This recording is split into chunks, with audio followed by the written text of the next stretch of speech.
desh mua, zoti ma që mu desh mua që përmënda Sorosin. Po qetësohu, më qeqo, qetësohu, tash i qetësohu. Po unë e shkreta s'ka letër lexoj, më çpun kam unë me ta fundja. Po qetësohu, më se nuk e ka me ne, më qetësohu. Po nuk e ka me ne, nejni 327, thot më e shkreta. Po qetësohu, se më çmande nuk e ka me ty. Po me kë e ka, për kë e ka? Po se ka me ty, moj zemra ime. Po kë e ka, moj? Po ja me ta lexoj unë tash se më çmende edhe ti na shtive stresi dhe ne mu shpif teroidja. Shkelja e fshehtësisë së votimit, shkelja e rregullave që garantojnë fshehtësinë e votimit nga ana e personave të ngarkuar me zgjedhjet, përbën kundravajtje penale dhe dënohet me burgim nga 3 muaj gjerë në 2 vjet. Prit, një sekond, qa thot kjo? Thot personave të ngarkuar me zgjedhjet. Po mirë, po sikur të fotografojmë votën ne për shembull? Se mos bën gaf, qeqo. Se mos bën gaf, se direkt me pushime po gradecje, do mi kalosh atje pushime. Po sa që, pëse unë kam menduar më burrin si variant, se na pëlqen po gradecje. Jo, shumë mirë ke bërë që ja ke menduar ti, po do vi burri do të cilli në i pako cigare, se kur e them për po gradec, e kam fjallën për burgun e grave në po gradec, motra jote, në biskupat, atje. Lërë qoft më që flet më se kam dhe gocën.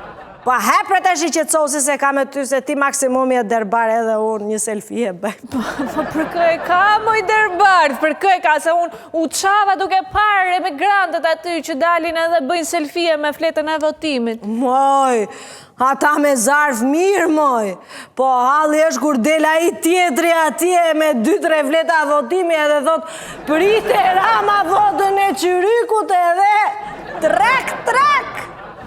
Neni 327 i kodit penal, shkelja e fshehtësisë së votimit, i cili ka pësuar ndryshime disa herë, parashikon se shkelja e rregullave që garantojnë fshehtësinë e votës nga ana e zgjedhësit nëpërmjet fotografimit të fletës së votimit, ose filmimit të saj, ose dokumentimit, me çdo mjet dhe formë të mënyrës se si ka votuar, shfaqjes së tyre tek persona të tjerë, përbën vepër penale dhe dënohet me burgim nga 3 muaj deri në 3 vjet. Me nisjen e procesit të votimit për herë të parë nga emigrantët jashtë vendit, postimet e shumta në rrjetet sociale kanë zbuluar se vota po fotografohet dhe filmohet masivisht prej tyre.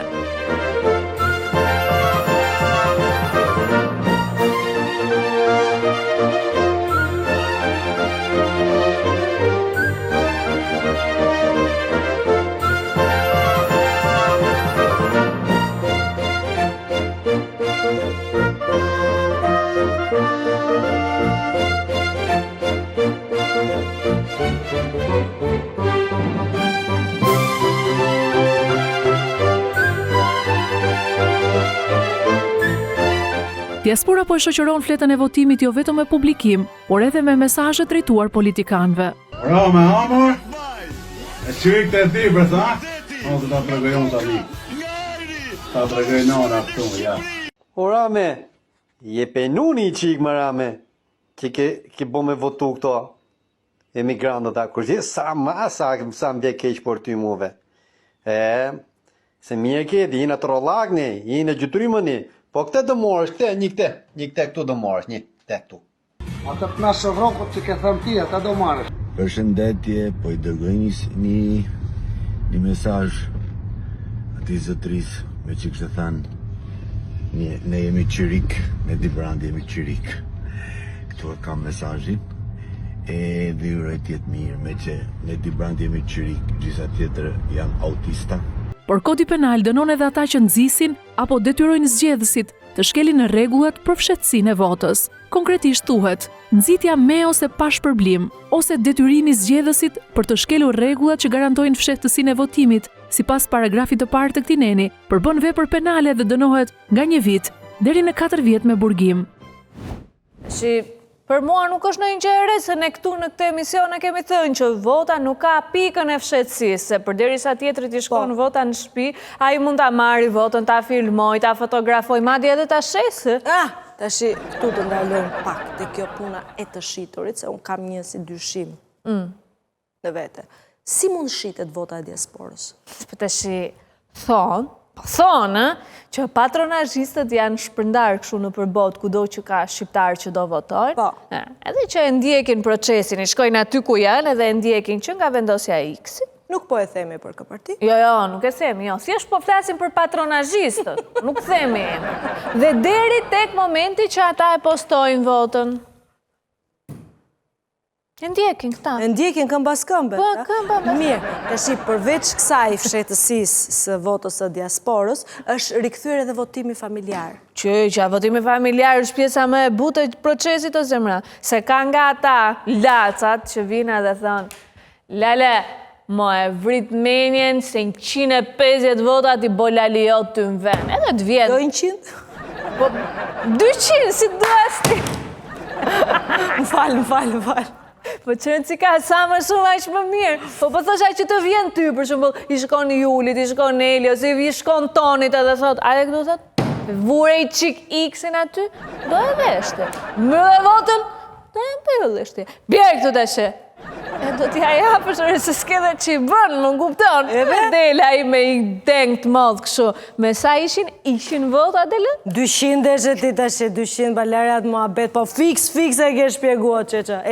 Qeqa, të kujtohet ty, si ka thënë ajo Jozela atere, të pefsha gjeneratën. Më kujtohet. Kujtohet? Edhe unë tani, u them këtyre, ju bëfsha votën e diasporës që është jashtë çdo standard. Votuesit nga jashtë vendit mund të votojnë për Kuvendin e Shqipërisë për zgjedhjet e 11 maj 2025. Operatori postar DHL do t'ju dorëzojë në adresën që ju keni deklaruar në PER zarfin e dërguar nga KQZ. Dorëzimi i zarfit do të bëhet individualisht për çdo zgjedhës.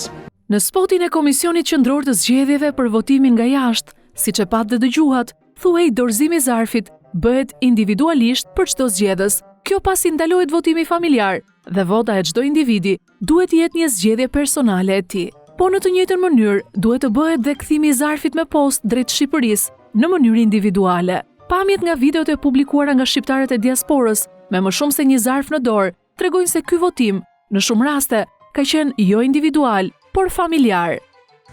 Ja, 2, 3.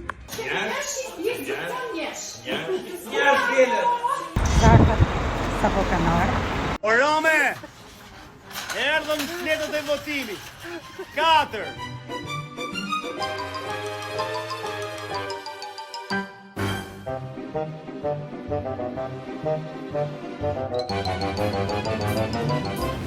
Ajo që më habit mua, Francesca, është heshtja e të gjithë forcave të tjera politike që nuk janë në pushtet. Po kush të flasim me shpirt? Berisha thot ne ja dham votën e diasporës, Lapa i thot ne ja dham votën e diasporës, Arlind Qori po ashtu kush të flasi? Jo, drejt ke, nuk kanë që të thonë, se e ka marrë fera uratën, janë nisur ato votat tani. Pa tjetër, pa di që më bënë mua për shtypje, di që më bënë për kështu të shkrijem gazet, KQZ-ja. Ha, maj tashi, qa keme KQZ-n, pse. Po kishte dalë Celibashi dhe kishte kërcënuar me burg këta që fotografojnë ose bëjnë video votës të diasporës. Tashi, lëri shakat, lëre humorin se jemi emision serios. Nuk e them unë, moj, e ka thënë Celibashi. Mirë, se po e korrigjoj vetën time.